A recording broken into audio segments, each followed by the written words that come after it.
Well,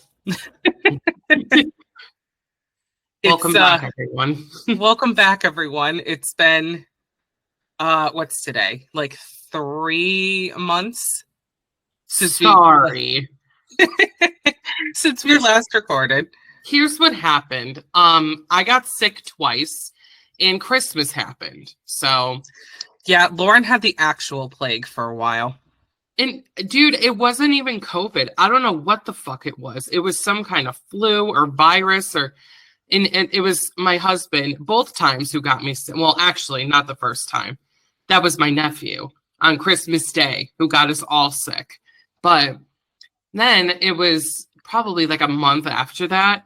My husband, went to a meeting at his work, and it was like it was more than just like the people he worked with. It was like a more regional meeting, and someone brought some sickness, and they had food there, and he ate something that person probably touched, and I got sick again after just getting over the first one. I mean, I've been through it, so it's mainly my fault. I'm really sorry. I could not talk. I couldn't breathe. It was terrible. You literally were starting to feel better, and then you're like, well, I'm sick again. And I'm like, what the fuck? And like literally to the point where you couldn't even talk. That's why we couldn't do the podcast, because Lauren literally would have sounded like Barry White or something. I know, my voice was to the floor, if you could believe it. So yeah, it was bad. And I had like an ear infection at one point too, and I had to deal with that. And and we had to like make up for all the lost time from like being unwell, and it just life is great. So it's that time of year where everyone is a fucking germ bag, especially here in Utah, because I feel like no one knows how to wash their hands here. Like, I never see a single person washing their hands, and that's bothering to me. So yeah, it's kind of gross. Yeah, and then one time we were at the grocery store, I think like last month, and there's an employee there stocking shelves, just coughing openly, not even trying to cover her mouth, and coughing all over food. Yeah, ew. Yeah, and I'm just like, this is where I live, like this is so ridiculous. But anyway. Yeah, I know. So we're better now. We're fine. I'm fine. Everything is fine. We're healthy. It's okay. So I will say, what's today? Like a week ago, I did make a little appearance on a YouTube channel called Jammin' Out All Badass.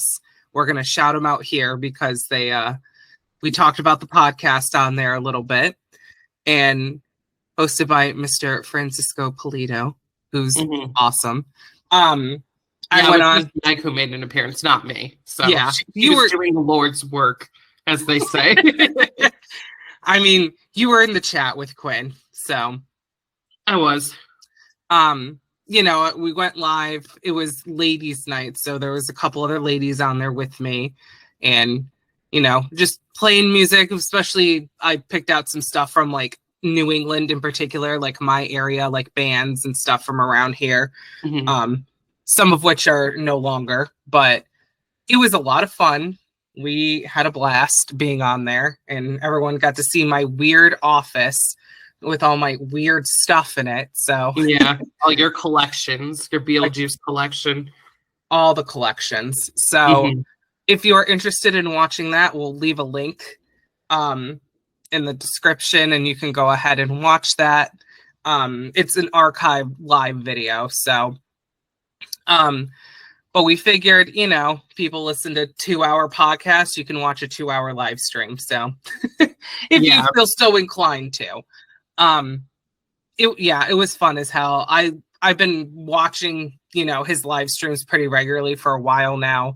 Just, in the winter being stuck inside, not really being able to go anywhere. Just, it's been very entertaining, and he's had all kinds of people on there, and just like, nights and where, Chris Gamble will go on and do his like playlists from the 80s and stuff like that.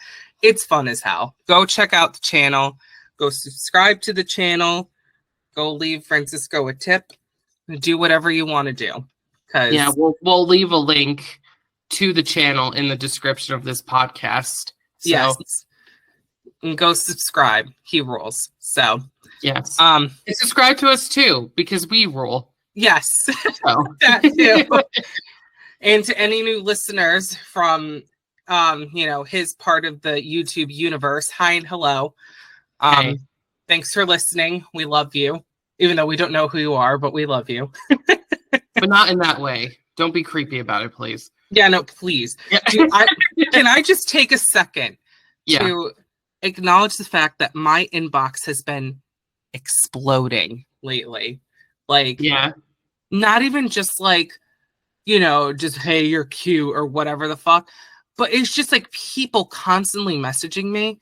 And I'm just like, people I don't even know. And I'm like, do we know each other? I get it. Because, like, listen, I'm married, like all the way married. And I still get that shit. People being like, I would turn you into a fucking pretzel if you weren't married. And it's like, okay, buddy, like, I don't care. It's like, did someone really say that to you? Yes, that really, well, it was anonymous, but yeah, someone actually said that.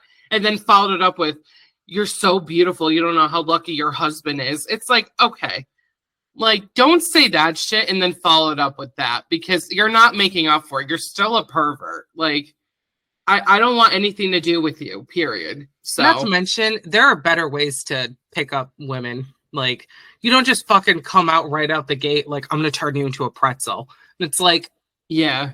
If someone said that to me, I would genuinely, like, just block them.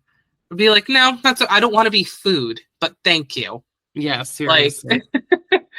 Like, so I've been getting a lot of just, like, random messages from people I don't even know. I'm not even following, like, whatever online.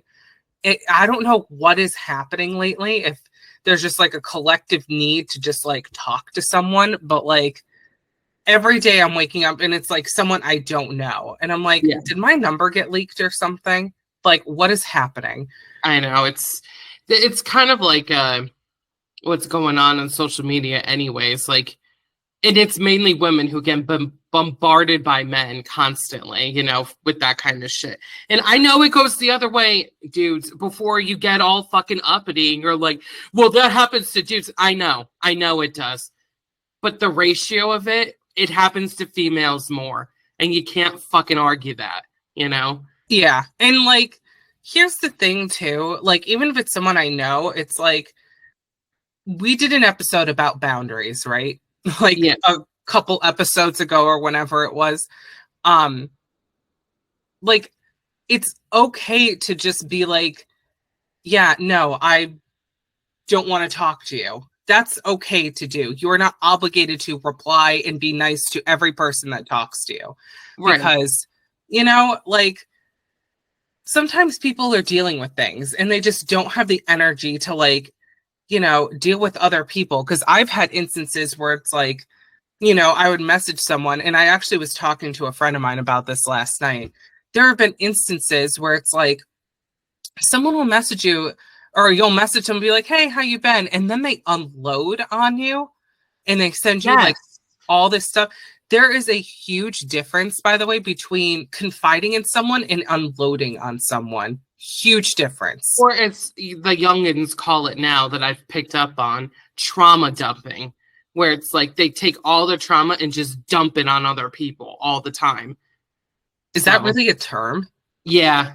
That's actually a good way to describe it, because that's exactly what it is. It's like you talk to someone and before you could even say 5 words, they're like, oh, I can't even tell you. I had a flare up with my anxiety and I just, it's like they constantly they trauma dump. They take all the trauma that they've gone through and put it onto other people, because they think they're like confiding in them and like, and talking to them and like working through it. It's not, though. It's trauma dumping when you talk about the same shit and you don't work on it at all. Yeah. So. No, I know. And like, I had to get rid of friends who literally, and then, I'd ask, hey, how are you doing? And then they'd unload and then never ask, like, well, how are you? It was never about, me, like, well, how are you? How are things with you? Blah, blah, blah. No, Yeah. it was never that. So like if you have people in your life like that, get rid of them. They don't care about you. Can we talk about that for a second? How if you don't ask someone how they're doing, like you literally are the worst person on the planet. Like it's so simple to ask someone, "Hey, how's it going?" Even if you don't care. It's like the common courtesy of just being polite to someone. And people who don't ask like how you're doing or don't know how to just start a conversation, avoid them like the plague, because they don't give a shit what you have to say. And by that we mean like, if you ask them how they're doing and they don't reciprocate, like, right. And because that's a sign of like, no, I don't really give a shit, and we don't have time for that. Like, and it's also okay too, like, because I've been doing this lately and it's been making things much more calm in my life. Like sometimes I'll get messages from people and they just, do that. They start unloading, they're just ranting, they're whatever. And I'll literally reply and be like, look, like I do not have the energy to respond right now. Like, I'm sorry you're dealing with something, but I'll get back to you at a later time. Like, because, this time of year is just bad for me. Like it's bad for multiple reasons. Yesterday was Chris's anniversary. It had been 8 years yesterday that he passed away. So I was not in a good headspace yesterday. And like, for anyone who doesn't know, Chris was a former boyfriend of Meg's, and he died unexpectedly back in 2016. So it's been 8 years since that happened. Yeah. So, I mean, we're not going to go into deep. We have a whole episode on that if you want to go back and listen to it. But yes, that's like for all the new listeners that are coming in, that's what happened. So. Yeah. So the abridged version of that. Yes. So, I'm not in a good headspace. And I was getting messages yesterday from people and I'm just like, I just did not have the energy to respond. So I didn't. And you know what? That's okay. As long as you like message them back and like, sorry, like I was dealing with something. And then you address it when you're up to it and feeling ready. Because that's the thing. Like we are taught we are supposed to be emotionally available to people all the time, and that's not healthy or true. Like we're not doing that, because that's how people get overwhelmed, because it's not only them dealing with their own issues, now they're dealing with other people's issues too. That's a lot. You shouldn't have to do that. So that's just kind of what I've been doing lately. It's been giving me peace of mind. So like if I don't respond to you right away, like, and that's the thing, if I don't respond or if I just read it, people take it personally. But it's like, in my case, it's never if I really don't want to talk, I'll just delete you, Well, or right. just, And I know people don't really know that either, when you just read a message. They don't know your intention, because it's probably happened to them many times and they think, oh, well, she's just an asshole or whatever. But you're saying it here and now. It's like that's not the case. No. So. That's why I don't really get mad when people do that to me, unless it's about something like important, like, your wedding or like, something like that, where it's like, okay, we need a response because we have plans and things to do. That's don't even get me started. Jesus I know. Christ. I already talked about that, but yes, I know what you mean. It's like, but if it's something where it's like, it can wait a day or two when I'm, maybe I'm busy, maybe I'm, doing something. So I don't judge people when they don't respond to me right away, unless it's about something urgent, because we're all human, like maybe someone's working, maybe they're, having a bad day and just can't deal with it today. That's fine. Like, I didn't mean for this to turn into a therapy session, by the way, but like, no, you know what? We were going to talk about something completely different. I think this is a great topic to talk about, honestly. This is our fucking podcast. We'll talk about what we want. So, and this is what's been going on. So, you know. I've really just been trying to find like healthy boundaries with people, and just knowing when to say no, and it's okay to say no, because you and I are just generally very empathetic people, like we care a lot about our friends and family and, partners, people that are close to us. Like, And we like to be emotionally available to them or physically available to them whenever possible. Right. You know, but sometimes it's not always like feasible. And like, I found so much more peace in my life when I don't take on other people's like issues, because you and I are the kind of people where we just want to fix it and make it right and, you know, things like that. But, oh, excuse me, I'm trying not to burp into the mic. Oh. But, you know, sometimes it's not always, you know, like a feasible thing for us, you know, like I deal with my own shit. People deal with their own shit. Like, the real problem is people expecting other people to just like single-handedly carry them and not dealing with their shit themselves. That's the problem. There's a lot of that. Like you said, what was the term? Trauma dumping? That's not taking accountability for your own shit and not working through your own shit, which I see a lot of. And people do it just on social media. They'll post like paragraphs of text, just like dumping on other people. And it's like, that's not healthy. Like, journaling is healthy. Yeah, that's shit you put into a journal, not online for everyone to see. Regardless of how many people follow you on whatever social media it is, as little or big of an audience as you have, it's like, that's private stuff. Like, people don't want to read about that. They don't care that much. So, like, yes, they care that you're doing okay, but you don't need to go into every finite detail of like, this is what happened today, and this is the fucking toilet paper I wipe my ass with. And it's like, I can't take it anymore, you know? Dude, I know. Like, I see so much of it now. Like, everybody's so like vocal about just like their personal lives, their views on this, that, and the other thing. And it's like, and not even have to be, because they have a platform to do it. So people take it as like, I need to put my opinion out there and people are going to accept it. And if they don't, I'm never talking to them again.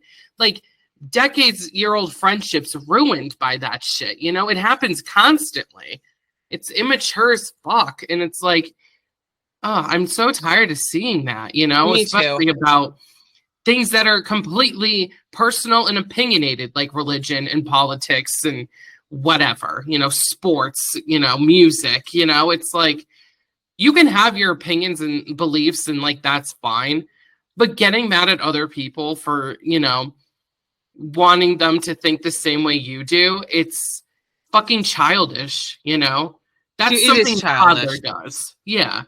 In like, you know, in a public platform or a personal platform, bothering other people with your shit. And then, you know, it's like, not taking accountability for your own shit and projecting onto other people. Like, it's enough now. Like, we're not doing that anymore. Like, I'm not. Yeah. And you know what? People are still going to do it. I'm not dealing with people who do that anymore. Yeah. Like, I'm not losing sleep to stay up all night and help someone anymore when I know I got shit to do the next day. Well, it's exactly. Like, you know, because I used to do that shit. And like, I've learned now, like, no, that's not healthy to do. Well, that's how people take advantage of you. You know, it's like they take advantage of your kindness when you do stuff like that for them, because they think, oh, I don't need to solve my own problems. I'll get this person to do it for me. And like, it's fucking ridiculous, you know? Yeah. Like, when I go to bed now, I turn my phone off, which I never used to do. But like, my phone, not only is it off, it's on the other side of the room. Yeah. And it, you know, reduces temptation for me to just like be up and like doing things and looking at social media and, you know, reading these kinds of posts that we were just talking about of people unloading. Because when you read stuff like that, it gets you all riled up and then you can't sleep. And it's just like, oh, I can't tell you how many times, and this isn't even like Facebook, I think this is Twitter, where I have just gone down like Twitter pages of people getting like into fights in public and like reckless drivers and all this stuff. Like, why am I looking at that at 3 a.m? You know, like, of course I'm not going to sleep, you know?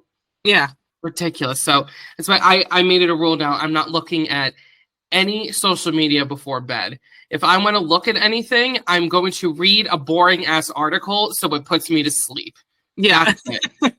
So yeah, No, I know. Or I'll play. I have a lot of like puzzle game apps on my phone. I'll like play like a puzzle game where it's just like, Oh, that too. mundane. Yeah. And it Mhm.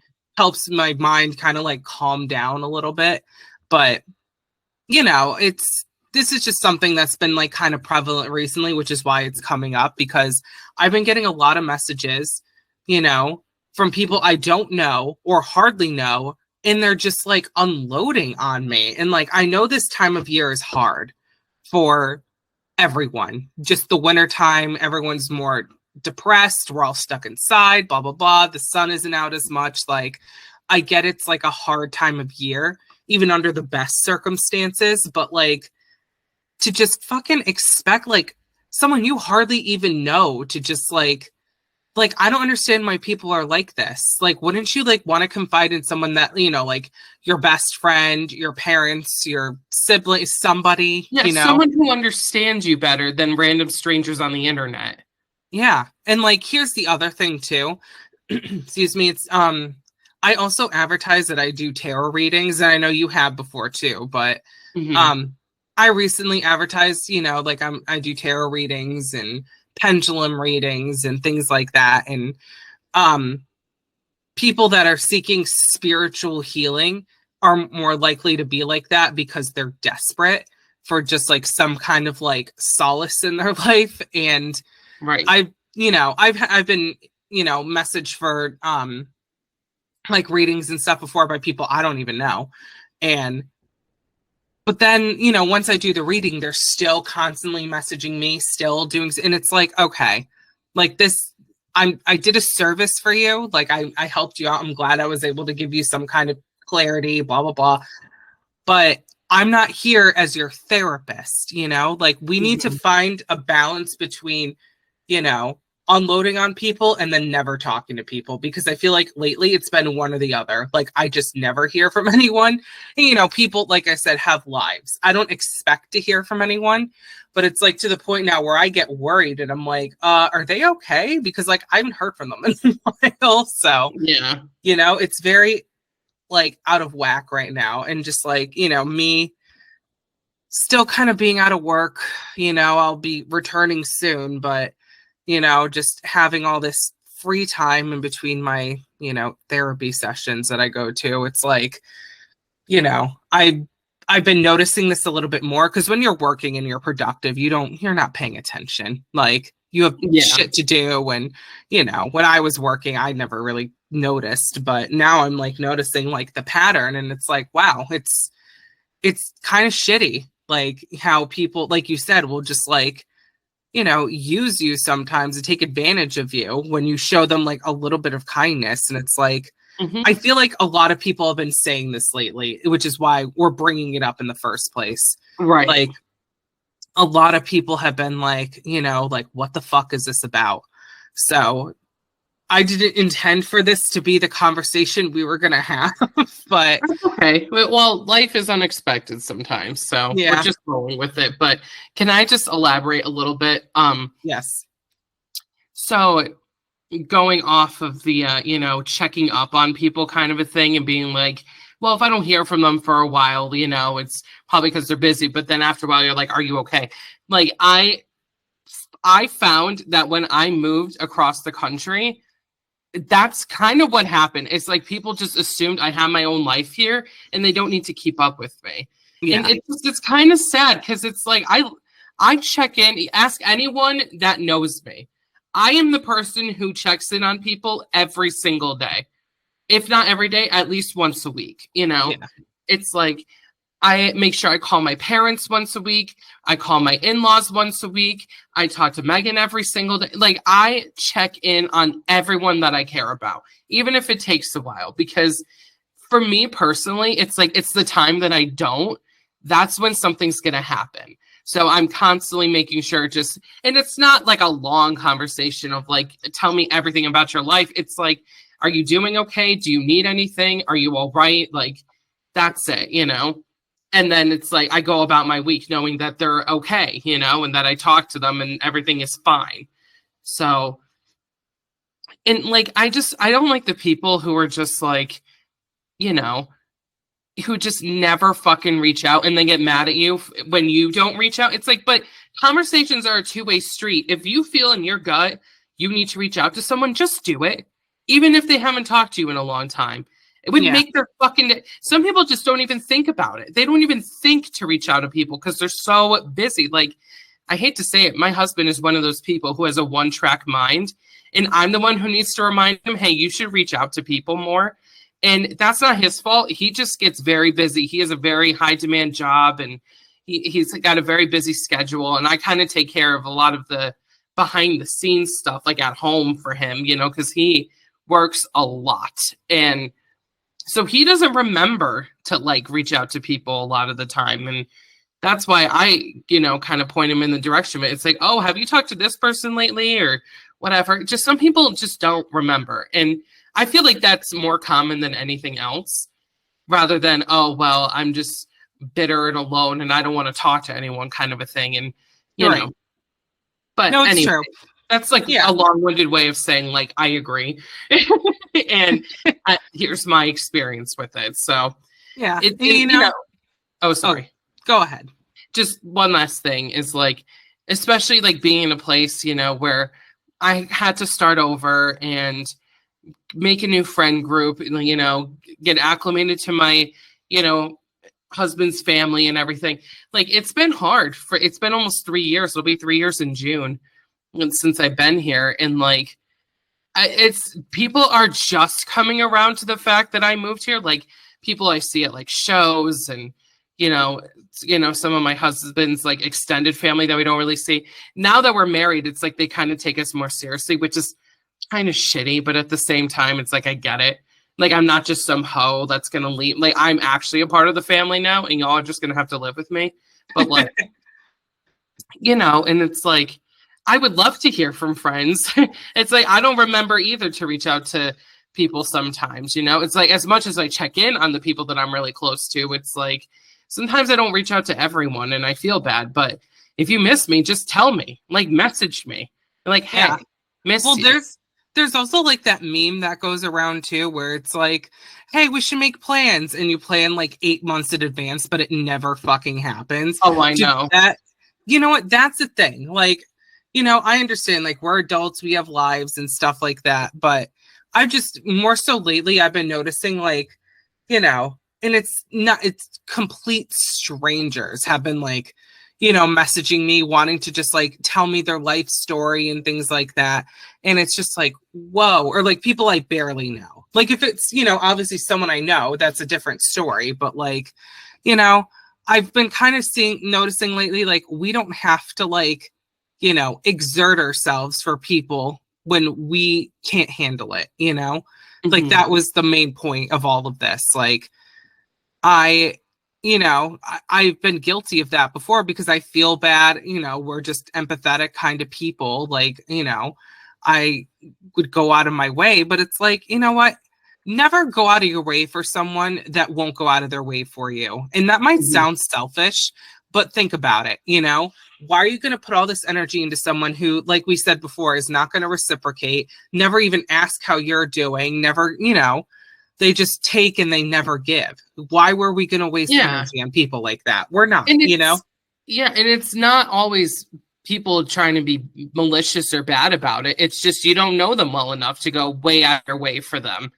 So yeah, it's never like a super malicious thing. If you're like, well, I'm not going out of my way for them because I just don't like it. It's not anything like that. It's like, you just don't really know them. You know, I don't really know you to be bending over backwards for you like that, you know? Yeah. And with the way the internet has been working as of the last 5 or how many years or so, people are so quick to like put people on blast, make false accusations. Well, this person's an asshole because they blah, blah, blah. Like, you know, that most people now do it because they just don't want to get like, what's the term that everyone uses? It doxed? I don't know what that means. I hear that term a lot. Well, doxing is like releasing people's personal information, like their address, their phone number, like anything like that, their IP address.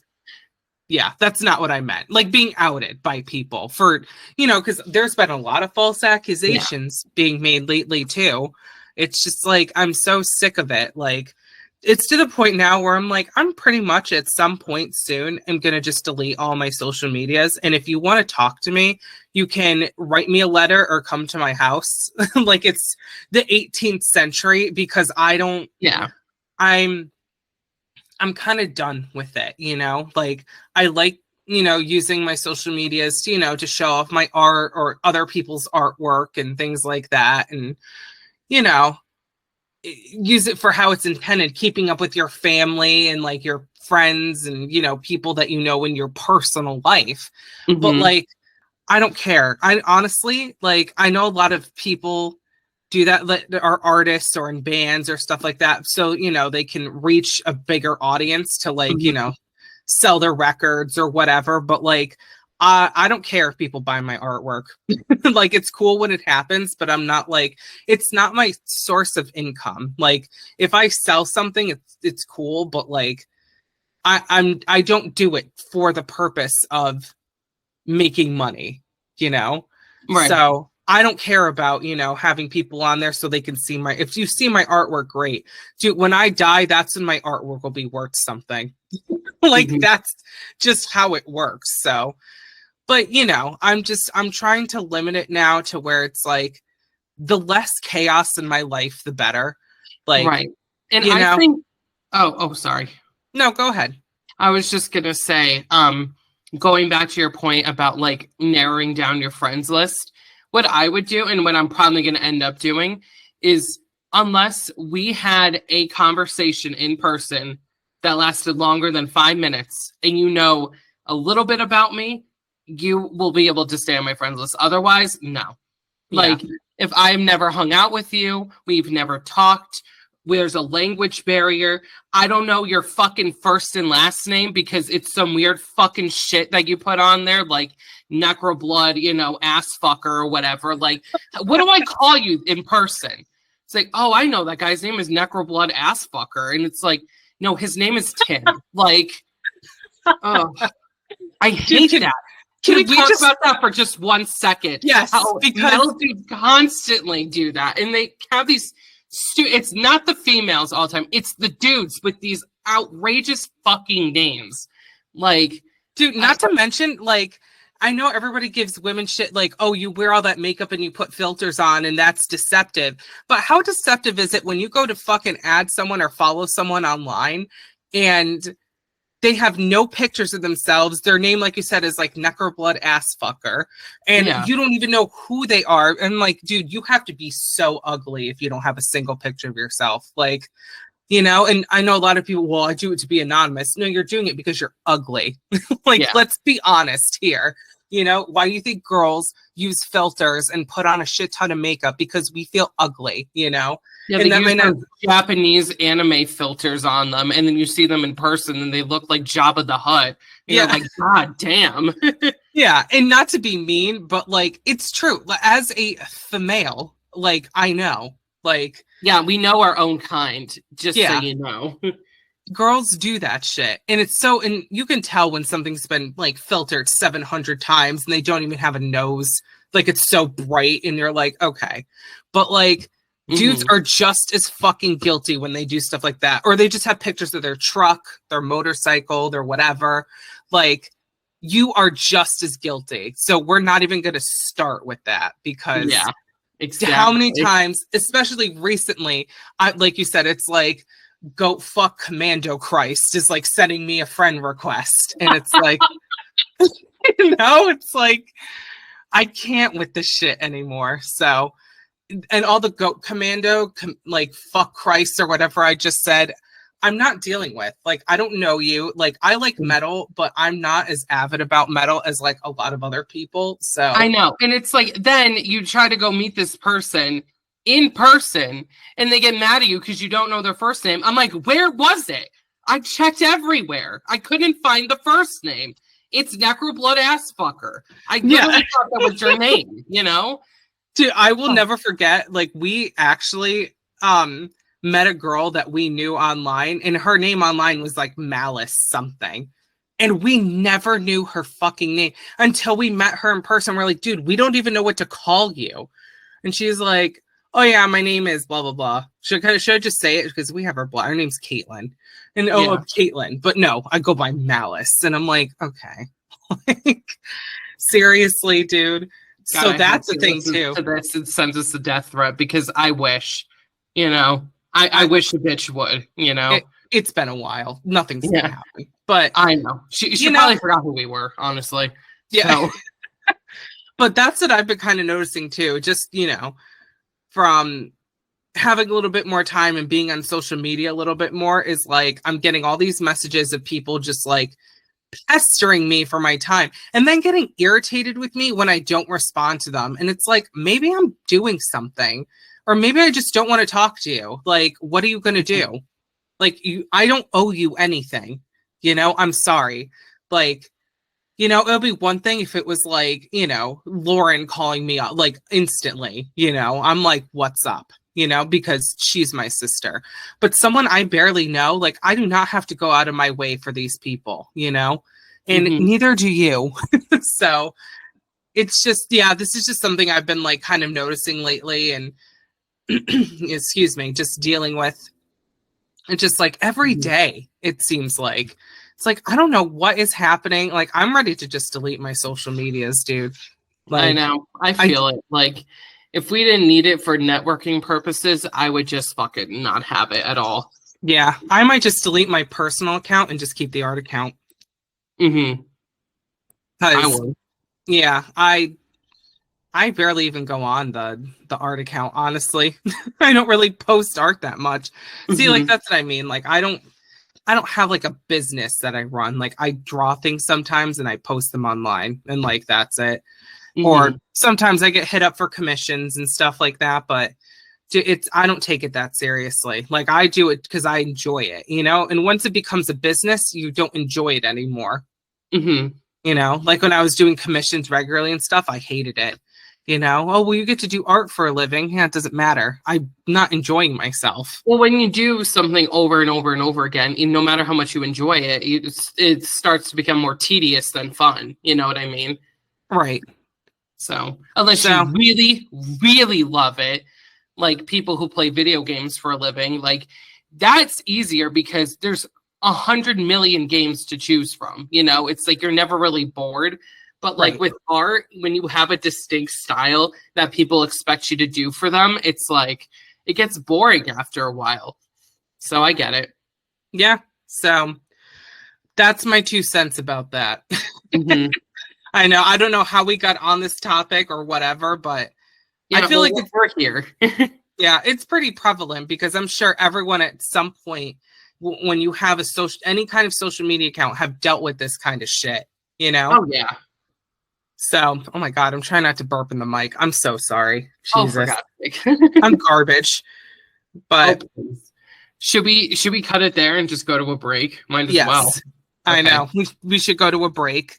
And it's funny because we haven't done the podcast in a few months. I thought of like 5 different songs I want to put on. Yeah. But I'm not going to do 5 songs today, just one. The one that I've been listening to the most, like on repeat, is from Krieg, from their most recent album, which is fan-fucking-tastic. I cannot stop listening to this shit. It's so good. So I'm gonna put in one of their songs from the new album. I don't have the name in front of me, but you'll see it. You'll see it on the YouTubes in the thing. So we're gonna put that in. I don't know. I think it's kind of a long song. I might have to cut it down. If not, fuck it. I'm playing the whole thing. YouTube already hates us for all the copyright shit that we've been uploading, but yeah, I know. I don't care. Fuck it. I'm playing music that I like. So we're gonna put in some Krieg, and when we come back, I think we're gonna talk about something else that's been kind of interest lately, and that I've been falling down YouTube holes about this shit, and that's like amusement parks. Like, just watching first person views of like, different amusement park rides. And we're going to talk about some favorites, some not favorites, favorite amusement parks, favorite, attractions in the amusement parks, not even just rides, the food, the everything. Yeah. So get ready for that shit, because we have been craving to go to an amusement park. You and I both, Meg. Yeah. Like, itching to go to one. And this is what we want to talk about. Yeah. Like, I live 5 minutes from one of the world's oldest amusement parks, but I never go because it's so expensive, which we'll also talk about how astronomically expensive. Do you know, to go to Disney now, you have to give up like half your life savings? It's fucking ridiculous. We'll talk about the numbers when we come back, because it's ridiculous. So, all right, we're going to a break. Here's some Krieg, and we'll be right back.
welcome back, everyone.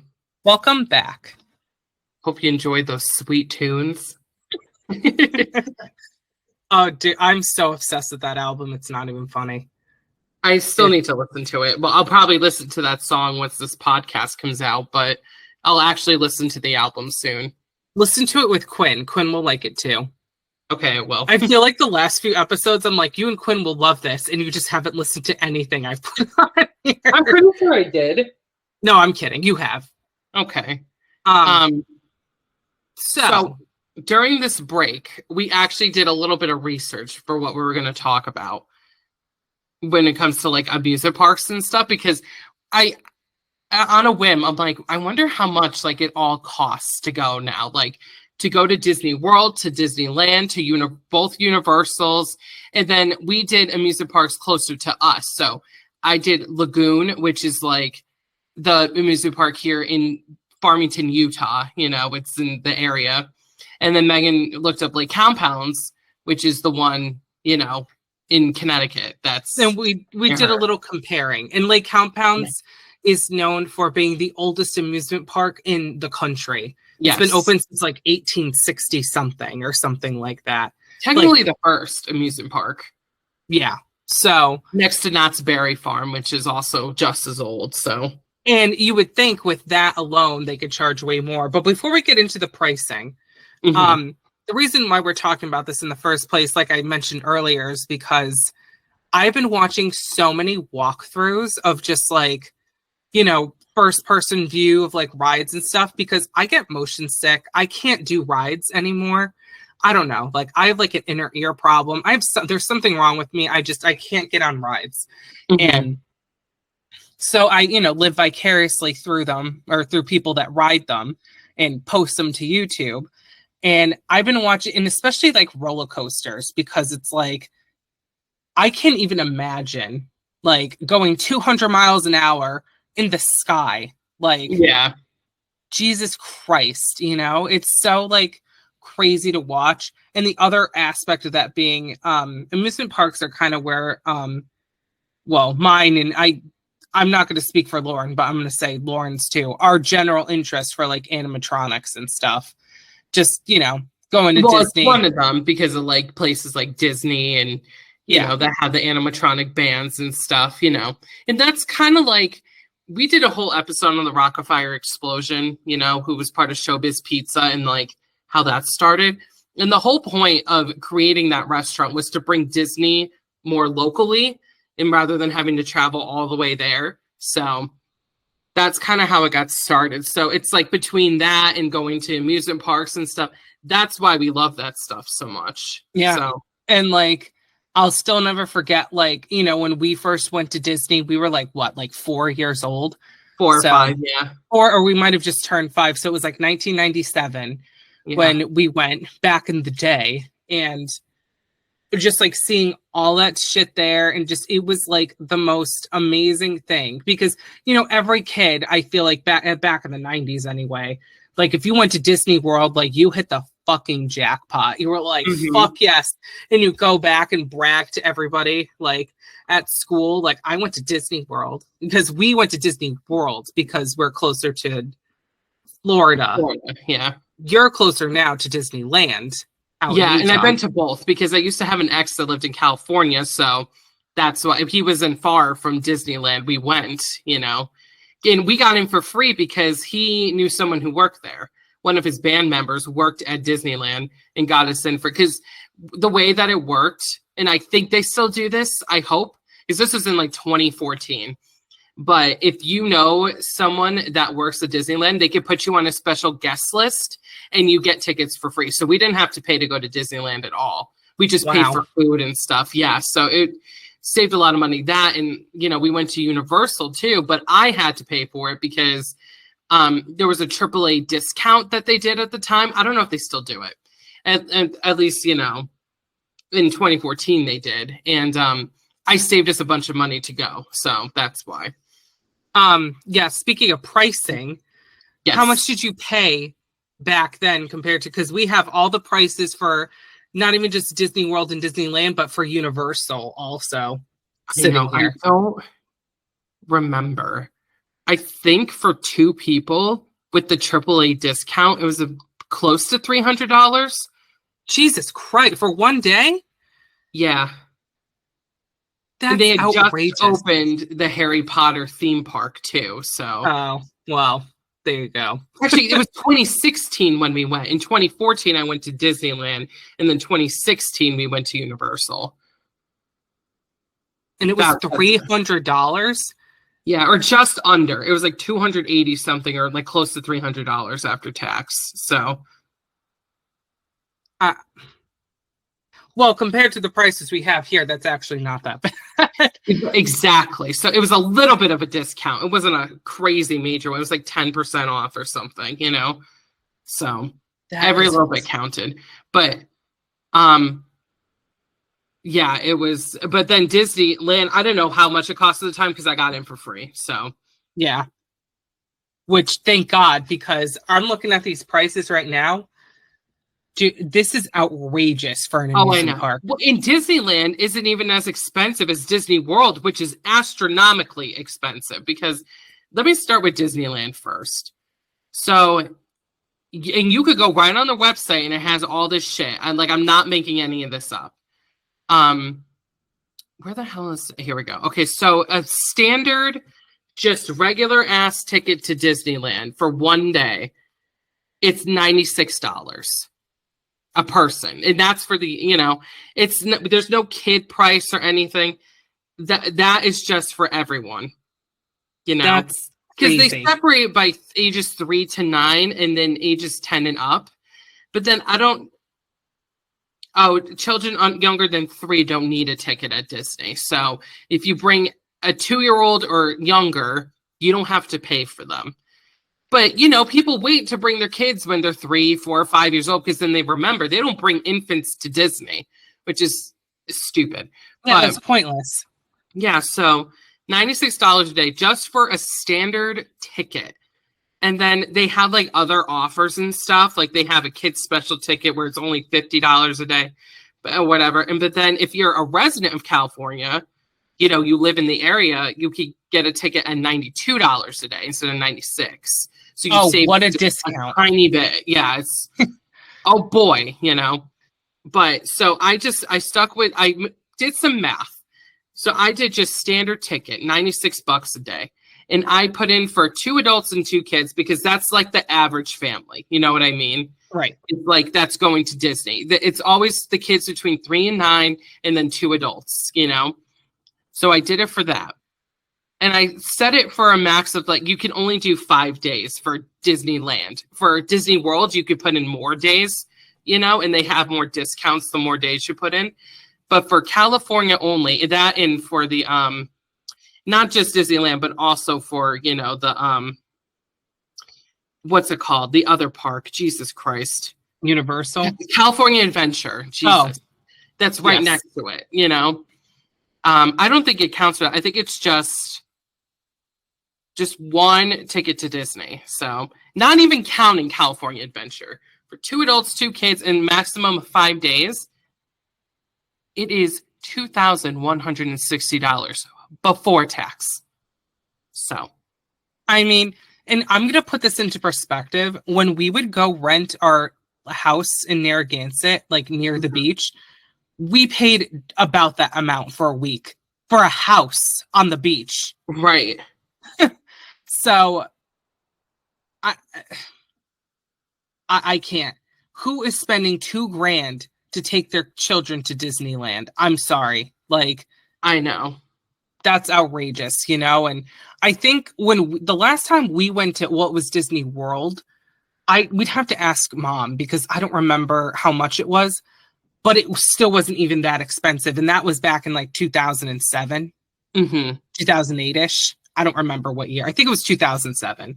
So I can't, like, I know. And then, okay, so that's just, and I don't know if Disney does a season pass. If they do, you're going to have to go look it up. I did not even look into that. Here, I'll look real quickly while you're doing the rest. I'm pretty sure Disney World does. I don't know if Disneyland does, but Disney World, for just a standard ass fucking 1-day ticket is $109, no matter which park you go to, right? Insane. And so if you're doing one park per day, this is like the lowest of the low you could get for a ticket. You know, you just want to go to one park for 1 day. It is, you know, and you want to go for like a week, let's say, to, you know, go there. So you're planning on like going 1 day to one park, next day go to another, then another, whatever. Not even park hopping, none of this. For 6 days. Because that's about the average like amount of days people go to Disney, I figure. It's $646 for adults.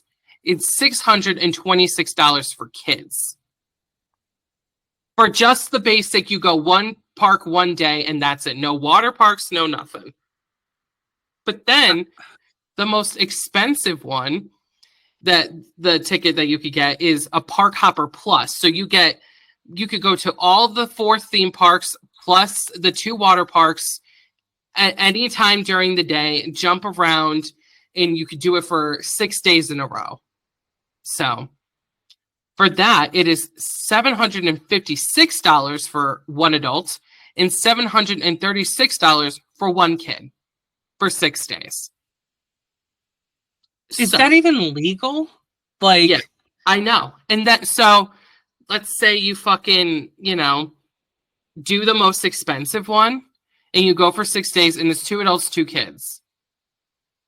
It is $3,180.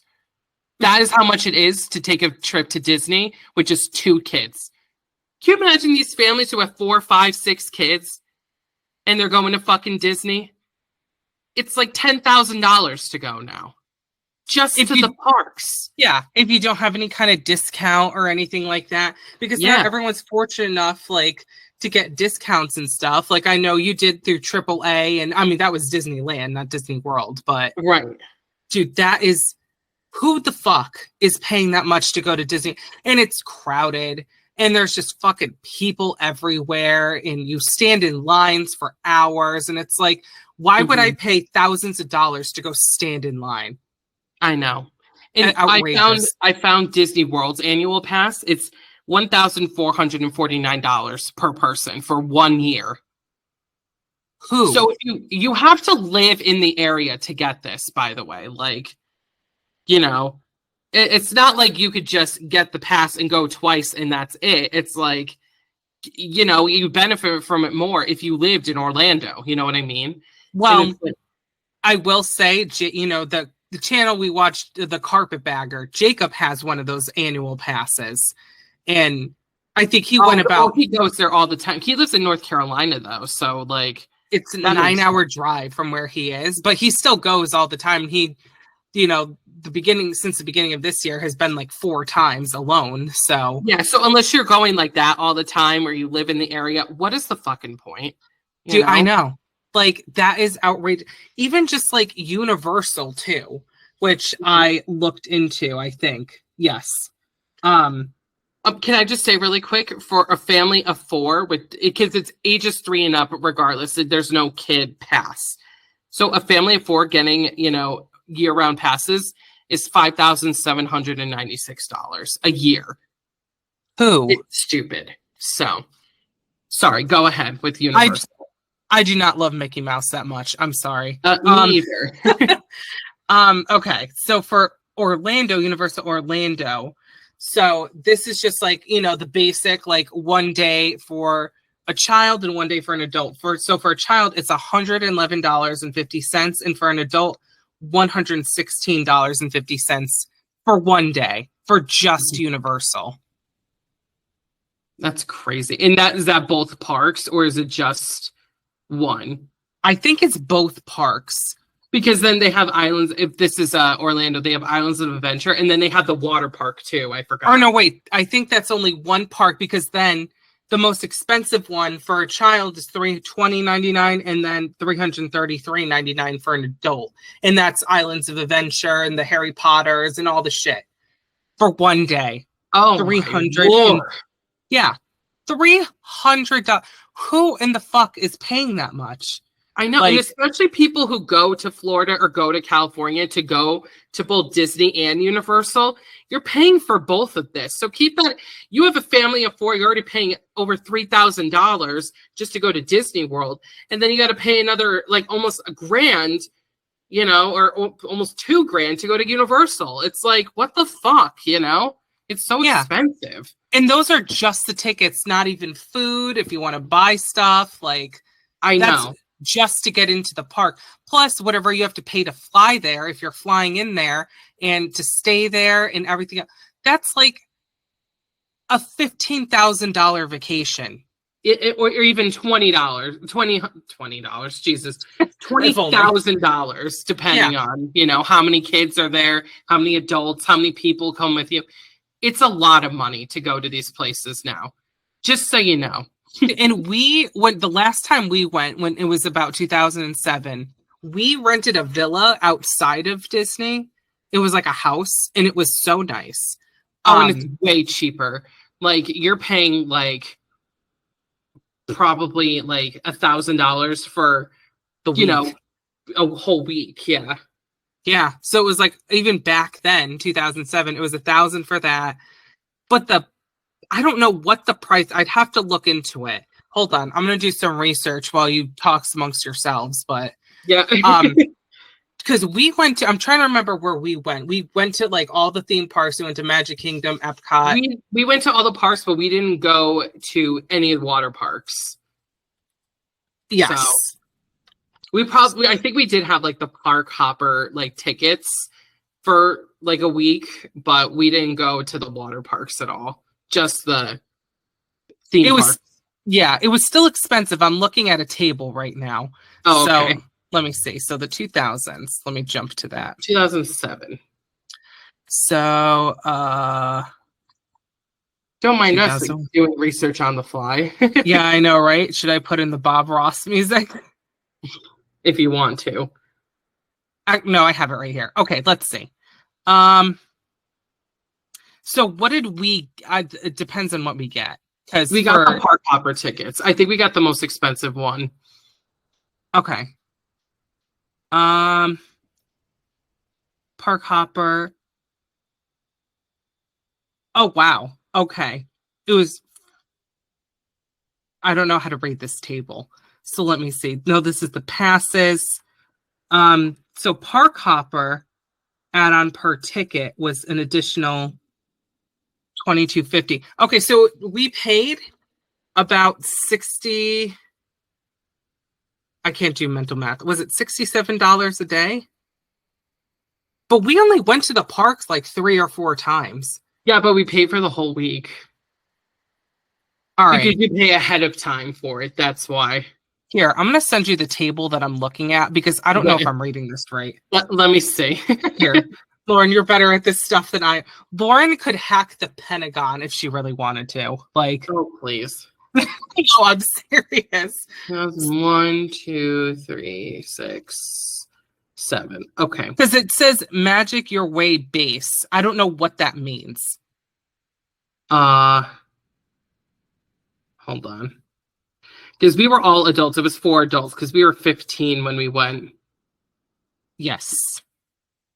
So what does Magic Your Way base mean? What is that? I don't know. How many days did we pay for? That's why we didn't go every single day. That's the only thing. No, but you could pay for up to a certain amount. So Disney raised water park, blah, blah, blah. On August 5th, Disney then raised most other admissions as they eliminated the advance purchase discount on tickets of 4 or more days. Yeah, that's why the way they have this laid out is very confusing. Well, it says 208 to 217. So I'm assuming that's what it was. It was like $200 a ticket. So times 4, that's like $800. We did not pay even $1,000 for our tickets back then. Yeah, for 4 people. For 4 people. 4 that's what you're. Yeah, that's what you're paying for, like 2 people now, if that, for one day. One. Yeah, for one singular day for one park. That was for an entire week's worth for that much. So I was going to say it was way cheaper. I mean, it still wasn't cheap, but we could justify that because, we had access to every single park. Yeah, because I made sure it was under like 6 days, because I'm pretty sure we only paid for 6 days because we needed like 1 day for travel, Yeah, because we were there for a week. So it might have even been 5 days, because the day we got there, we didn't go. Yeah, and the day we left, we didn't either. So it might be even less than that. Yeah, so, my point being, it was about $200 versus $700 now. Yeah. So that's $200 for one person for 4 days. 5 days. I'm sorry. Yeah. That's outrageous. So 200 divided by 5. So it was about $40 a day back then versus $96 now. So it's doubled in price since 2007. I mean, it's how fucking outrageous. I know we were going to talk about how fun amusement parks are, but I just thought this was so interesting, like how expensive it is now. You know what I mean? It's like, you got to pay to have fun now, like really pay. And it sucks. Like, that's why a lot of people don't go, because look at that. It's $15,000, once you factor in all the other costs for airfare and, hotel and whatever. And, or if you, drive there, God forbid, with gas and, whatever, But that's the thing. People that are like avid Disney lovers and stuff will pay that to go. Because I think about like all the money you and I have dropped at like conventions and stuff that we like. Mm-hmm. If people really love this, they'll fucking pay. But it's like, I never loved Disney that much, Like, I didn't, I liked going. It was fun. And, we went on the Peter Pan ride 700 times consecutively. But like, I'm not going to pay $800 to go on a single ride 1,000,000 times in a row. Like, there's no purpose of it. And now, like, if you want to buy stuff at the park, like, you want to get a shirt or something, or even just food, it's so, like, you can buy a churro for $20. Like, seriously, who's doing that? That's why, like, even going to Lake Compounds, which is the amusement park near me, if you buy a ticket online just for 1 day, it's $35. But if you go to the park and you don't buy in advance, it's $64, which I don't understand. But I don't either. It's so much cheaper.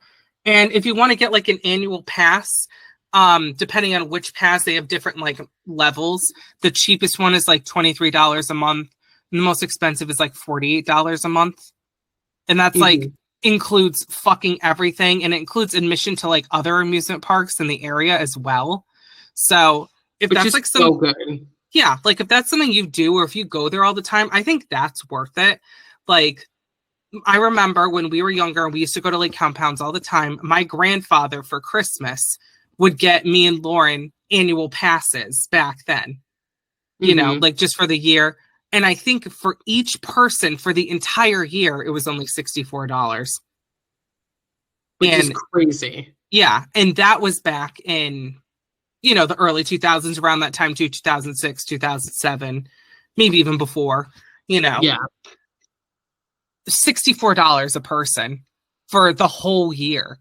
And we got free drinks and discounts on food and blah, blah, blah. Like all this other extra stuff. I know they used to have free soda at Lake Compounds. They would just keep vending, not vending machines, but like, drink machines outside.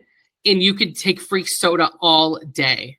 Yeah, they still have it. You could still do that. So I thought they got rid of it. Or you have to pay like $3 or something now.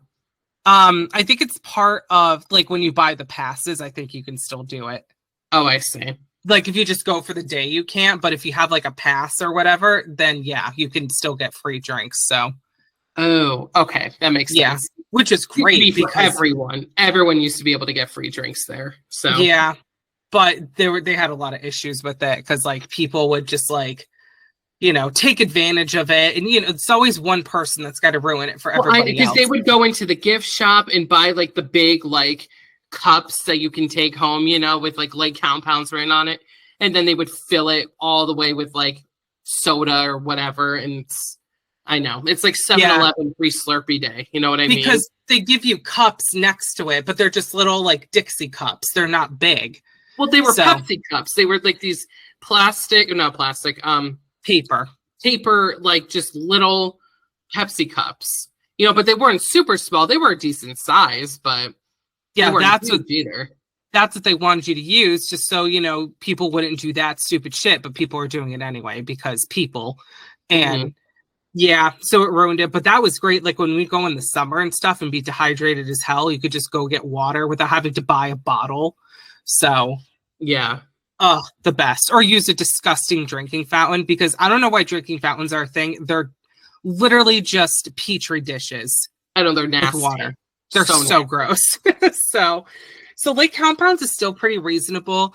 We'll probably at some point, Lauren, when you come back to visit or whatever, we'll maybe take a trip and go, because Quinn's never seen it. And, I wanted to show him when we came back for the wedding in last June, but we had zero time. I was running all over the place, getting my hair and nails done, doing, like, we had parties going on and we had so much stuff going on the entire time, even after the wedding, because my in-laws were still there. So we went down to the shore, we were hanging out and doing whatever. And I barely slept until we got home. And then I slept for 10 hours straight. I know. It crashed when we got home. I know. I was exhausted and I didn't even fly or do anything. So I can't even imagine.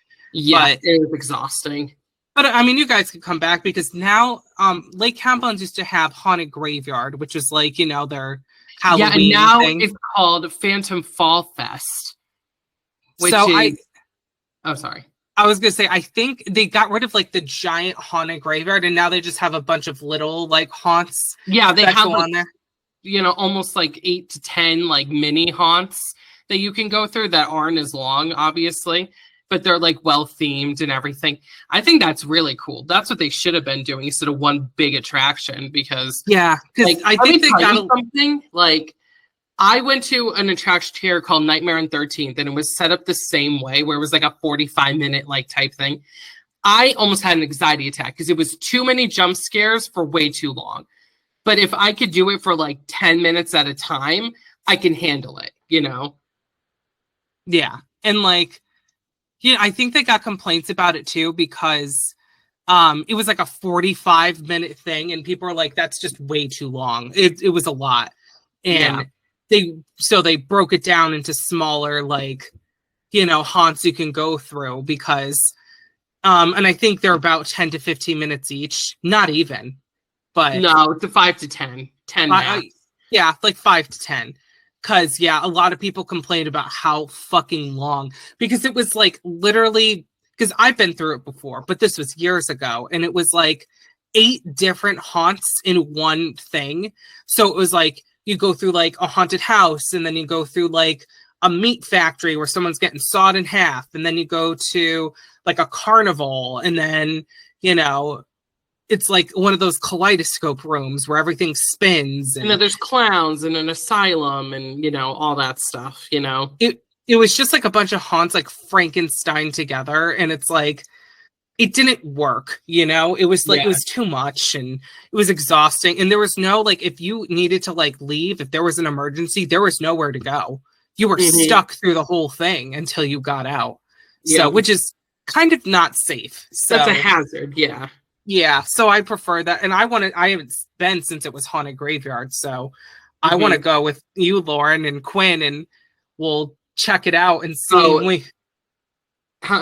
Maybe we'll do a podcast about it. That'd be awesome. Because, listen, no one loves haunts more than my husband. He is the biggest fan of Halloween and getting scared, and he just loves all that shit, so he's down. You don't even have to ask him. He's already there. Oh, yeah. I remember the last time we went to, I was in one of the gift shops or something, because it was cold and I just wanted to get warm for a second.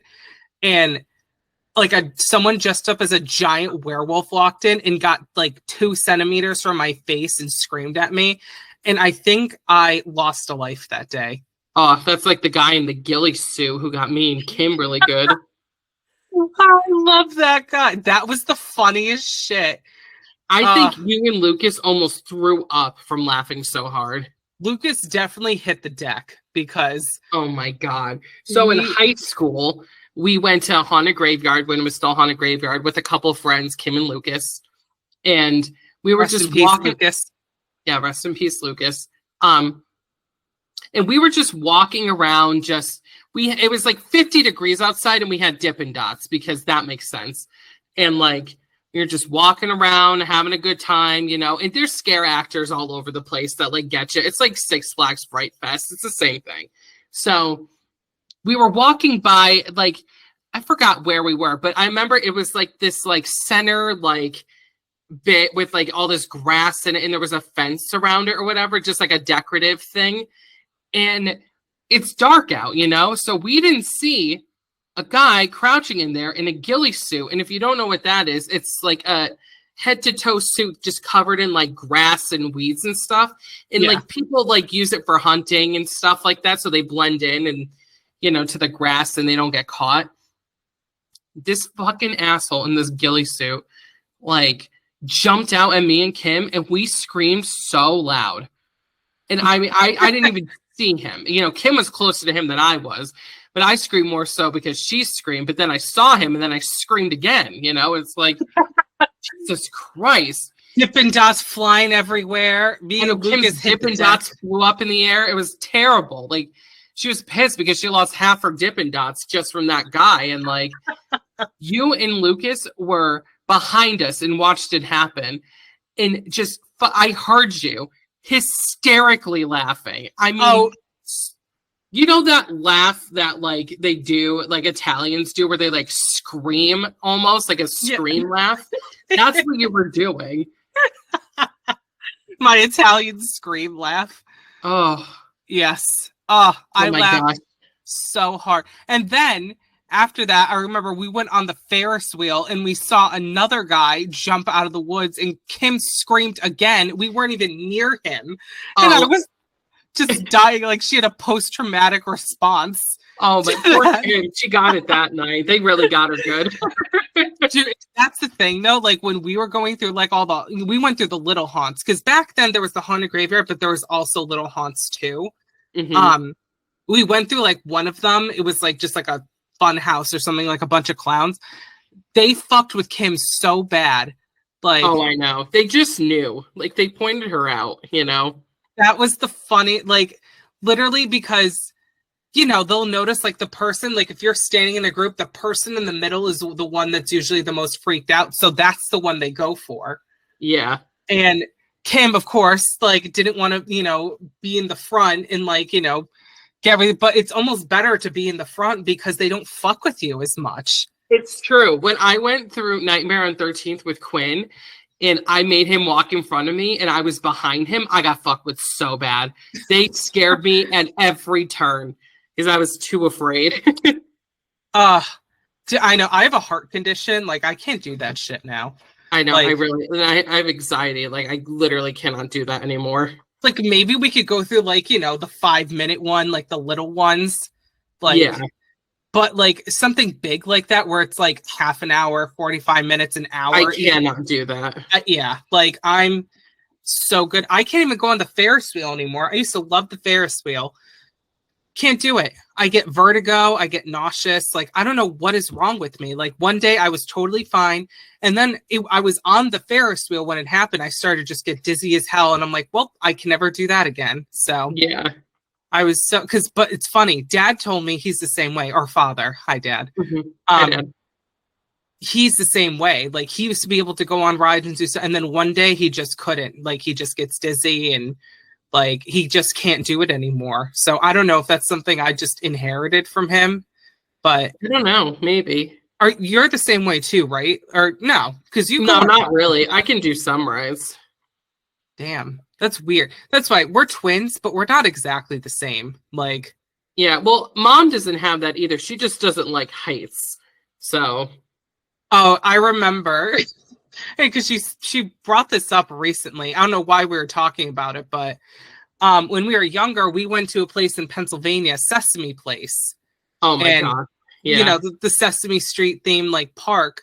And I believe she said it was Sesame Place where there was like this giant like bridge, but it's like one of those like rope bridges. Is that the term? You know what I'm talking about? Yeah, and they swing a little bit when you walk on them. Yeah, and like we were what, like 3 or 4 when we went. Like we were so we little. were fearless, of course. And like we were purposely swinging the bridge and laughing our heads off, and Mom was freaking the fuck out. Oh, she that's was funny. like, "Don't do that!" And we were just having a ball. Totally didn't even care. Now I wouldn't even be near the bridge. I wouldn't be near Pennsylvania. I would be away. Like, yeah, I just wouldn't even be in that predicament. So, yeah, I know. But my mom was like, "You girls almost killed us that day." And I'm like, "Sorry." I'm not sorry about it. I think that's funny. Lauren. And I just, because, that's what we were talking about. When we were little, well, me more so than Lauren, like my mom would yell at me to like stop doing stuff, and I would just laugh at her and be like, "No." Oh yeah, Megan loved to get in trouble. She was like here for it, just laughing her head off whenever she got caught. Yeah, and then I guess after the bridge thing, we got spanked, and then we never did that again. So, because there was other people on the bridge, it wasn't just us. Like there was other people too that we were. Yeah, like, that bothering. makes sense. So I was like, yeah, we probably deserve that. That's not cool. I mean, I was also a child, but I couldn't walk through life thinking that was okay. So yeah, but I think that's funny, and there was also the incident where we were at the water park there, and I don't remember if it was you or me got separated from Dad, and Mom was freaking out, and she was like, I think it was me. Like I got separated, and she was like, "Where's Megan?" and like freaking out, and I don't know where I even went. I don't know either. And Dad had to go back in and scoop me up like I was on fire. But I went probably somewhere. you. You're the one who always wandered away, so I didn't mean to. It might have been you though, because you couldn't see shit, so you might have done it without realizing it. You know what? It probably was me then, because I didn't have glasses yet. So yeah, no, you had glasses. You just couldn't see without them on in the water park. Oh, because I didn't have them. Yeah, that makes sense. Never mind. Yeah, because we have the picture of us at Sesame Place with you wearing your glasses. I have glasses on. Oh, sorry. Lauren. It's like early in the morning when we're recording this, so everyone give me, well, it's 11 o'clock here, my time. Yeah. So it's early for me, so give me a break. But we have a awesome picture of us sitting on a stoop on, like, they had like a recreation of Sesame Street, and we're just sitting there in our bathing suits drinking giant beverages. I don't know what was in there. They were the size of our bodies, I feel like. And we're just sitting, just like hanging out like we were like, in a gang or something, and just like on the fucking stoop of one of these houses. And it's one of my favorite pictures of us. The other being the one from Yankee Candle, where we're sitting in those chairs and we just look mad as hell. Yeah. We gotta recreate that. Yeah, we do. I also have a picture saved of us with Zoe from Sesame Street. Yes, I remember that picture. I'm sending it to your phone. That picture's so good. Does anyone remember Zoe, by the way? I know. What happened to Zoe? You don't know. I just got your picture. Thank you. I'm like, who's texting me? It's literally, you just told me it was you. It's me. Thank you. What was I going to say? But yeah, like we went there because we went to a lot of different amusement parks when we were kids, not just like Count Pounds, which was up the road, but like, we went there. We went to Disney World. We went, we didn't really go to like Six Flags and stuff like that though. The only time I went to Six Flags was on a school trip, and that's it. Yeah. It was a band trip. I was in band in like 6th grade, and we had like this statewide like competition, and then we got to go to Six Flags afterwards. So yeah, that's where you met Allie. And that's one of our best trip. Friends. Allie and I met each other because we needed groups of 3, and it was band and choir. So she wasn't in band; she was just in choir, and I was only in band. And we had a mutual friend who was like, "Hey, I have a third person for our group," because she was in band with me playing the clarinet. And she's like, "Hey, I know this girl." Well, we called her Allison at the time, but now it's just Allie. She's like, "Yeah, her name is Allison, and we can put her in our group." I'm like, "Okay, cool." And we ended up ditching the other girl, and Allie and I just spent the entire day together. So she liked me more. Yeah. So she won this giant chihuahua. I forgot how she won it, but like she made me go on all these rides I didn't want to go on. This like stupid Houdini ride where it's like it felt like the whole room was spinning, but it was just the walls moving, you know, and like she was like really happy to have like me there with her. So it was fate. It was fate. And now it's been over 20 years since then and we're still friends. And she just had a child.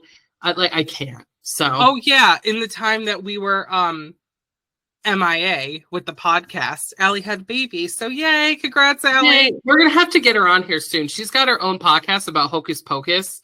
Yeah. And we need to do a crossover at some point. So that'll be really fun. Hocus Pocus Collector. They're on every streaming service for podcasts ever. If you love the movie Hocus Pocus, they do interviews with a lot of the cast members and, you know, the director, like all kinds of stuff. It's so much fun. Like, if you love Hocus Pocus, please go listen to it. Follow her on Instagram.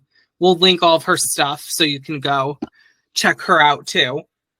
But yeah, no, we need to have her on because she is a collector. That's where the Instagram came from. She was just showing off her Hocus Pocus collection, which is very big with a lot of rare stuff too. It's amazing. Yeah. And she updates every year when they have like the stuff in spirit and like if she spots anything and they come out with like new limited edition like Hocus Pocus stuff. Like she's avid on that. Like if you think Megan is obsessed with Beetlejuice, you haven't met Allie with Hocus Pocus. I mean, Allie has me beat. Like, I don't have nearly as much Beetlejuice stuff as she does Hocus Pocus. Like, yeah, I have a fraction of her collection, and I've been collecting for a long time. But the reason I want her on, not just because, you know, she's like one of our best friends, but because she's also a collector like us. I mean, I'm more so the collector, but you collect too. I want to collect more. That's the thing. I have collections. They're just not big. So, yeah. I know you told me like once you get settled into like a house and stuff and have the room for it. Stop finally moving and I don't have to move my entire life again, then I will get more stuff. Yeah.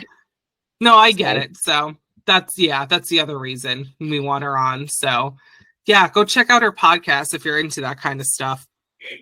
And it's not affiliated with Disney, by the way, but it should be. It should be, but it's not. So, yeah. But the amount they fucking charge for tickets, I mean, shit, she should be affiliated. No kidding. Yeah. But she goes up to Salem a lot more than Disney, I will say. Because in Salem this year, she was posting about it. They're having some kind of event where they're going to have the whole cast go. And I don't remember what it's called. You got to check her Instagram. I don't have it in front of me. But if you want to go see all the cast members of Hocus Pocus, it's like a huge festival that they're having like in the fall. I would go, but just get there like a week early so you can park because there's no parking. Literally. Once you park your car, don't move it because it'll be impossible. Yeah, quite literally just walk everywhere. Like it's impossible, but I digress. Yes. But that's the thing, though. Like, we have so many positive memories around amusement parks, too. Like, you know, meeting Allie. You met her at an amusement park, right? And we used to go to Haunted Graveyard every year and for a while because Allie is a big Halloween person like us. Yeah, so clearly. Even though she's not into metal like us or anything like that, like, we are big into, like, Halloween and holidays and stuff like that. So it was so awesome to just like have a friend that's like, I want to go. And I'm like, yes, finally, like we can go and get freaked out together. Yeah. And, you know, we have those memories and, you know, when you and I would just go and like, we had other friends that would go like in the summer, like that's what we did. We'd go hang out at the amusement park, not even like maybe go on a ride or two, but just to go walk around and, you know. Yeah, and then we had the season passes because my grandpa got them for us because he knew he knew that we went all the time. So he got it for us at Christmas, and then we would have it for the next year, like all season. And we would be able to go to the park for free and then a Haunted Graveyard for free. We didn't have to pay separate, you know? Yeah, it was all included. But I think he also for us. Yeah, he also got extra discounts because the guy who he was a higher up for like compounds. I don't know if he owned the park, but he was a higher up. was like a relative of his fiance. It's the way I'm going to put it. So he knew him personally. So I think he cut him a little bit of a discount too. Like he was able to do that. So I don't think he paid the full $64, but he would go and get us the passes every year. And yeah, and not just us, our cousins, our parents. He got everyone passes. Yeah.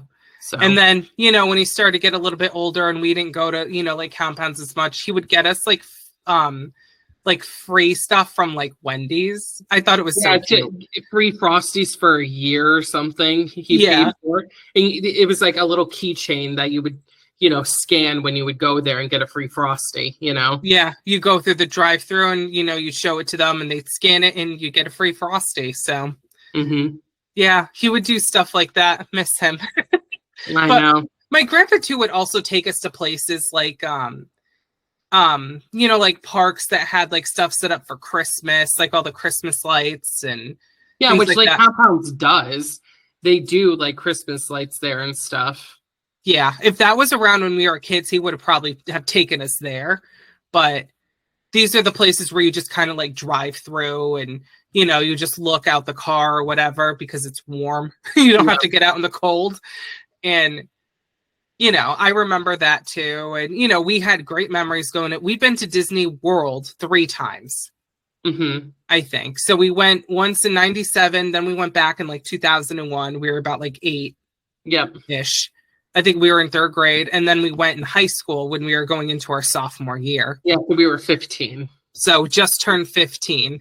Yeah, it was that summer after our freshman year going into sophomore year. So we were 15. Yeah. And honestly, out of all the ones, like the trips that we went to, the one we went to when we were 15 was the best because we had that villa, we had a private pool. So like literally what we would do, because it would be 118 degrees because we went in the summertime. To Florida. We would go to like the parks. You get up early, go in the morning, you know, before all the crowds really came in and stuff. It was still crowded. Got really bad. It was still kind of cool in the morning, you know. Yeah. So we'd go a little bit early, you know, go to the parks, walk around, go on rides, blah, blah. And then by like 3 o'clock, I would say 2-3 o'clock, we go back and just sit in the pool all day. And then because we had our own house and there was a Walmart up the street, we just bought food and we saved money on food because of that. Yeah. You know, like we didn't eat out the groceries because we didn't have to eat at Disney every single day. So I remember there was only a couple times we like ate out on that trip. And one of them was when we went to Epcot and we went to Mexico. And what we did first is they have that little ride, that boat ride you go on or whatever. And then when you get off the ride, it takes you into the gift shop and like the restaurant that's there. Yeah. And when we got off the boat for the ride, oh my God. We got jump scared by a mariachi band. This guy screamed at us. He's like, "Hola!" and like screamed at us. Had a guitar, and it like we fucking hit the deck. We're like, Jesus Christ, you because know? It's also dark in there, so you can't see it coming. So, Lord, my dad still laughs about that to this day. Like, yes, he does. It's hilarious. Like we were dying. Like we sat down to like go eat, and we were all just we laughed for like 20 minutes. We were laughing with the waiter. We were just laughing. Like, Epcot's so fun, especially as an adult. It's like really fun. I will say, out of all the parks at Disney, Epcot's the best.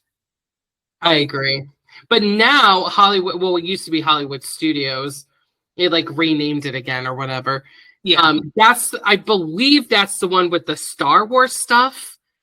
I think it's either that or Magic Kingdom, but I'm pretty sure it's that. Hold on. I'm going to search it real quickly while you finish that thought. Like that Hollywood Studios at the time, it was so lame. Like there's nothing to do, you know? Animal Kingdom's fun because I love animals, you know?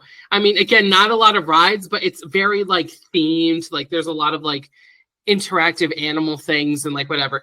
Magic Kingdom, my parents hate because it's like, oh, it's for kids, but it has so much more stuff than the other two ones, you know? It's like, that's where all the good rides are. The Haunted Mansion, Pirates of the Caribbean, you know, all that stuff. That is where it is, you know? Yeah.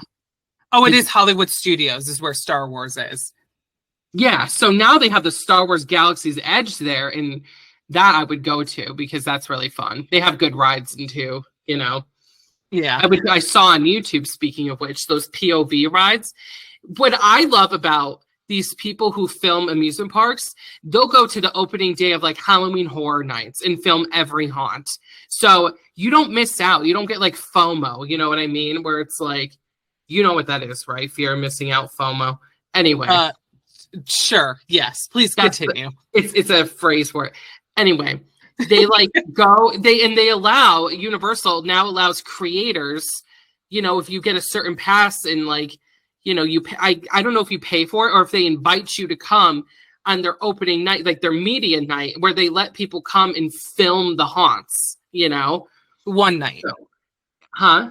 I think it's just the one night you're allowed to film, and then you can't film any other time. Exactly. So they let the people come in early, film everything, and then when it's open to the public, then you really shouldn't be filming after that. Like they actually dedicate a night to it, which I think is a fantastic idea.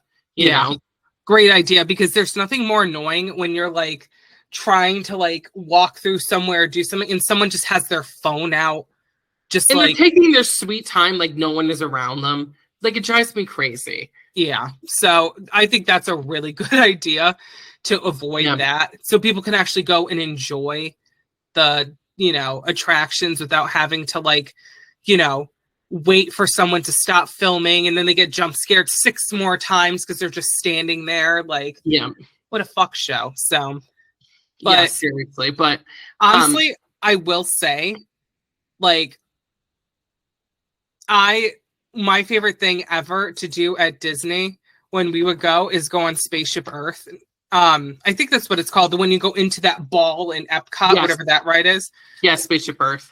I remember I went on with Mom one time. You and Dad didn't want to go on for some reason. Yeah. So Mom wanted to go on, and she was like, someone has to come with me. And I'm like, I'll go. And because, you know, Spaceship Earth, it's so fun. That ride moves at like 2 miles an hour. You're on there for 20 minutes. Slow.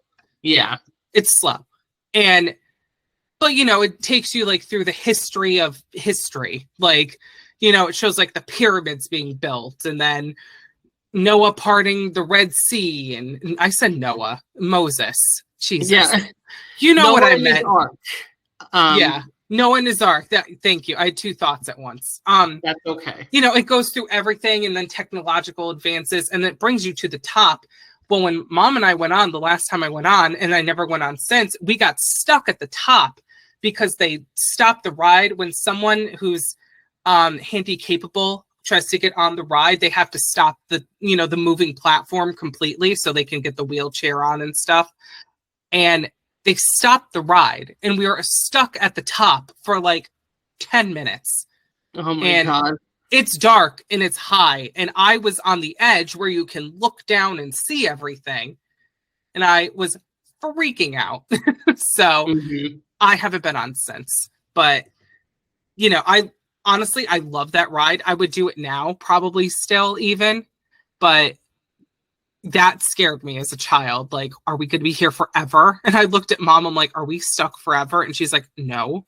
like no, Megan, the park closes at some point. We'll get off the ride. Yeah. So, I mean, I was 8. Like, I didn't know. But yeah, I know. You know, like, we love that. You and I went on the Peter Pan ride 1,000 times. Oh my gosh. I still love it. I do too, because there's no other ride like it. The way, if you've never seen it, there's a million videos of it on YouTube if you want to look it up. Which I don't think it's not on one of the Disney parks though. I don't think it's in Florida anymore, but it's still in California, or the other way around. It's the other way around. It's still in Florida because Jacob went on it recently in Florida. So we did. Okay. Yeah. So they got rid of it in California. So the way you get on and you're in the ship, you know, from Peter Pan, but everything is below you. Like, you're not up high, but they have all these little miniature things set up and everything. So it makes you look like you're flying above it, but you're really just suspended by the top. Like 10 feet in the air, suspended to the ceiling, which is low. It's not that high. And the entire city and all of Neverland and everything is all beneath you, you know? Not even 10 feet. It's like 6 feet beneath you. It's like really low to the ground. still. I thought it was more like 10 feet, but well, it might be in some parts. But you're up. You're looking down. It's not like next to you. Everything's on the sides. Yeah. Everything's You're below flying you. in the air on the ship. That's what it's supposed to be like. That was the only ride I think you and I did without our parents like sitting with us. Like it was you and me went on, not me with dad or mom or whatever, and vice versa. So it was very mellow and like we loved it. I still love it to this day. Fuck it. I know, I love it. I would go on again. We have old videos of us going to Disney. We have all those on video somewhere, which we need to convert before they go bad. Yeah, I'm gonna be doing that soon, converting all the home videos. I'm waiting for our mother to give me all the tapes. I have the camcorder, I have all the converters and stuff. I just need the tapes. So I know, and we could like take snippets of those videos and put it online because a lot of those rides probably are like defunct now. Like if people don't remember them, So the only way people remember that stuff is through home videos, and people would love that. Like the old Nickelodeon studios at Universal, like oh yeah, we have that when we went on Double Dare. We have some of that from when we went. Like we could put that online if we had it, the entire game show. So. And the camera we had has the date in the corner, like how they always, would put like August whatever. And I remember the date was like August something 2001 or something.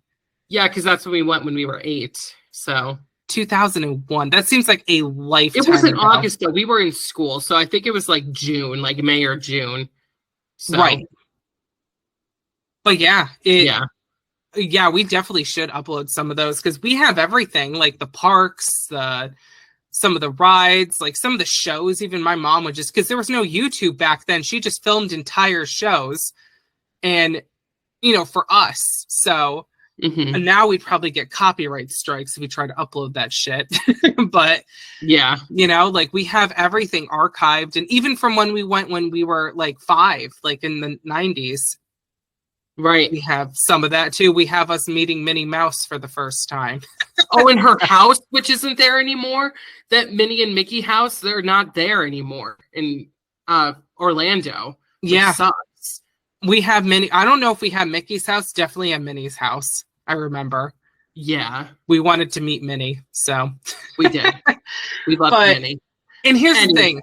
Like I said, I'm not a big Disney person. We've been before. I've watched movies, blah, blah, blah. But like, it's not like my first like reaction when I see Disney. I'm like, okay. And especially the movies now, quick side tangent, are so garbagey and watered down. Like all the new Marvel movies that have been coming out, which I didn't even know they made anymore because I just never see them advertised. After Endgame, they should have just ended it. And like that was it, Endgame was supposed to be the last one.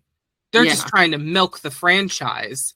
And it's like, as Disney does. As they do. But it's so watered down. It's so like boring. Like they don't even, they barely gross like a couple $1 million.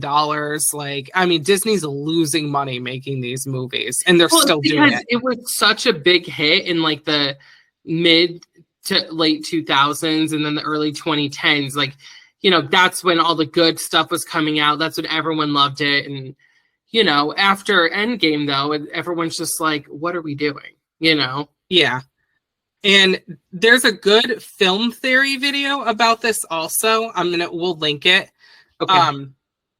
And that's where I got that information from. But yeah, it gives a lot of perspective on how like Disney just became this big corporate, like just monster, It's not, and a lot of people say this is not what Walt Disney himself would have wanted.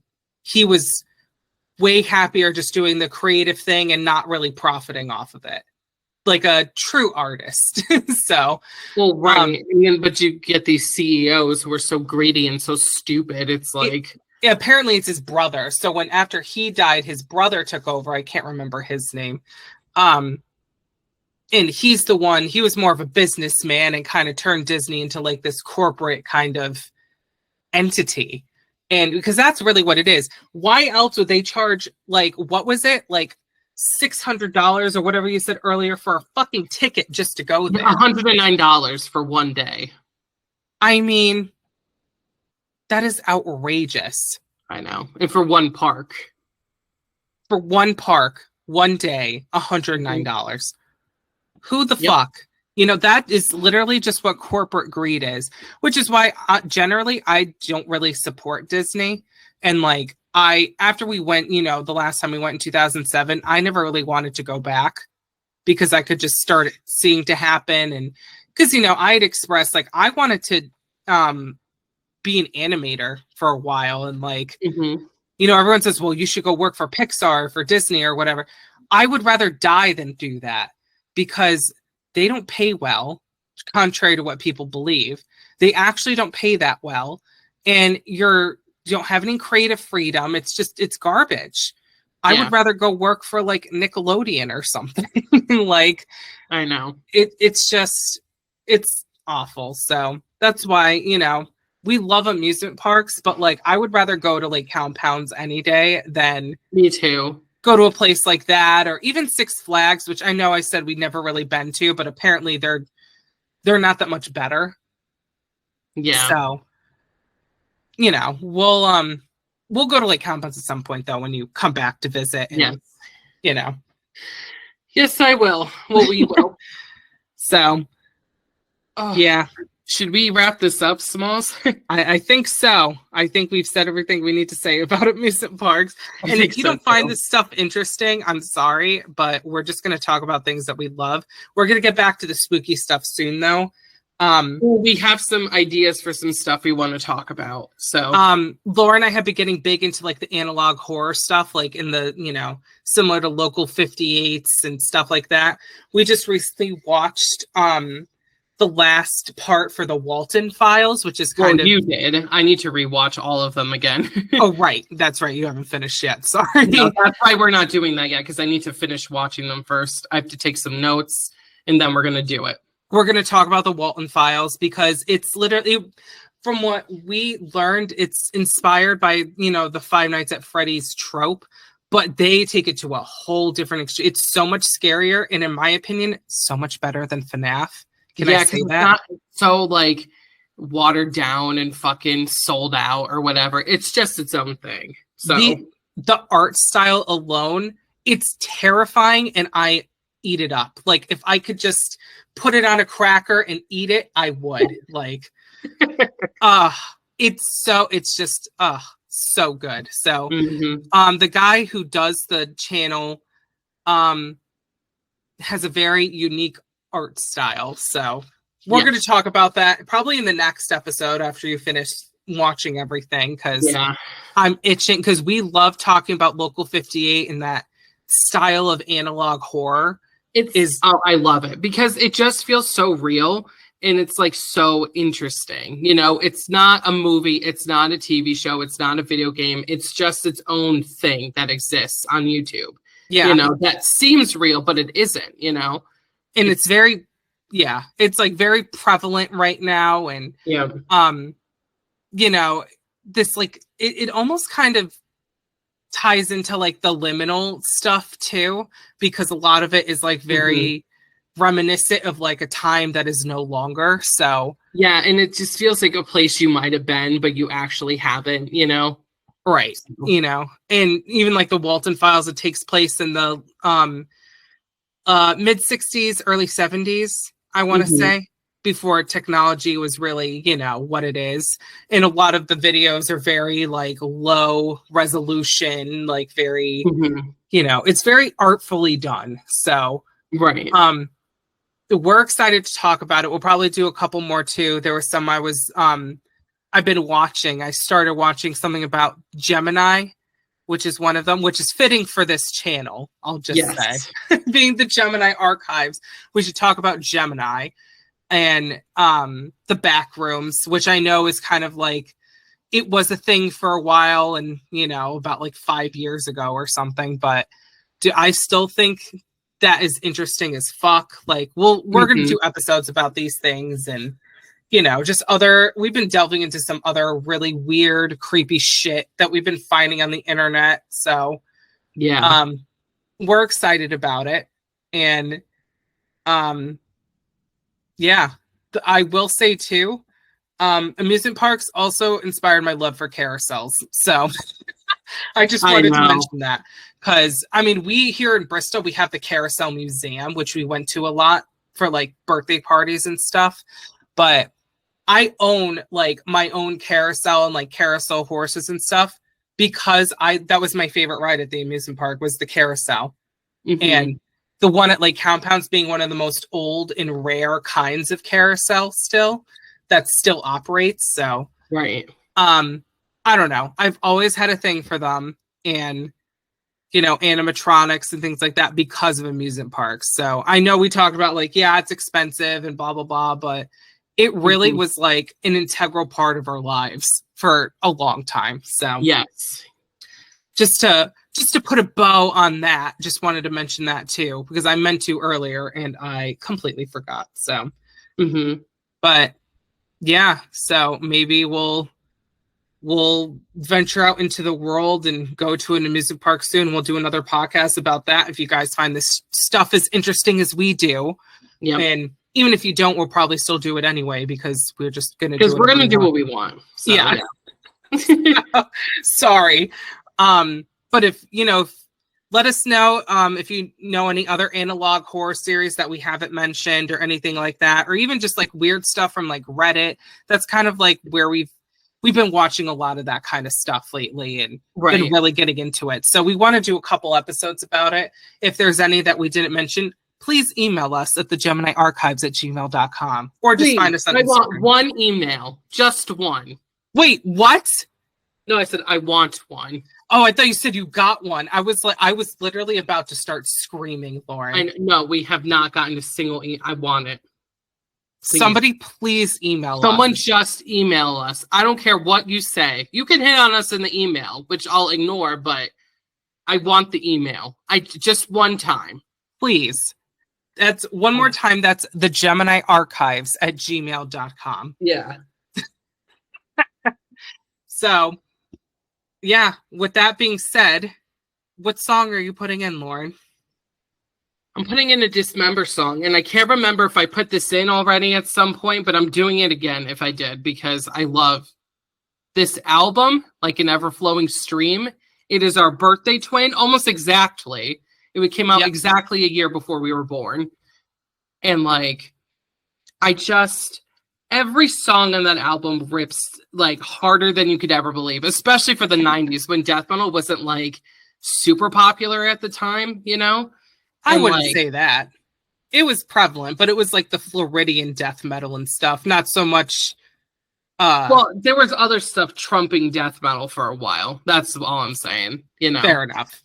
But like, I recently went to, we had a metal night at one of Quinn's bandmates' houses, and they wanted us to bring, records and CDs or whatever. So I brought this album on cassette, and everyone fucking lost it. They were like, oh, this is such a good album. And like half the people didn't know what it was, but they were like, what's the name of this again? And like, but the other half who knew were like, oh, it's filthy as fuck. I'm like, yes, it is. This is the best.